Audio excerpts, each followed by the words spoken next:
ಅಂತಂದರೆ ನಾವು ಮೆನುವನ್ನು ಕ್ರಿಯೇಟ್ ಮಾಡಲೇಬೇಕು.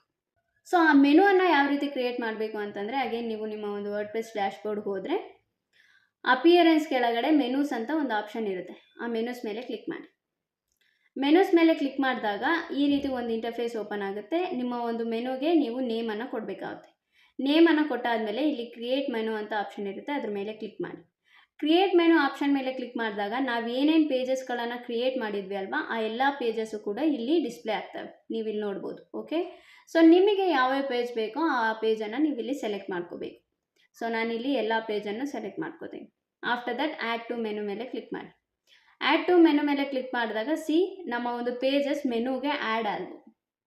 ಇವಾಗ ನೀವು ಇದನ್ನು ಆರ್ಡರ್ ವೈಸಲ್ಲಿ ನೀವು ಸೆಲೆಕ್ಟ್ ಮಾಡ್ಕೋಬೇಕಾಗುತ್ತೆ. First home page. So home page, after that about us page,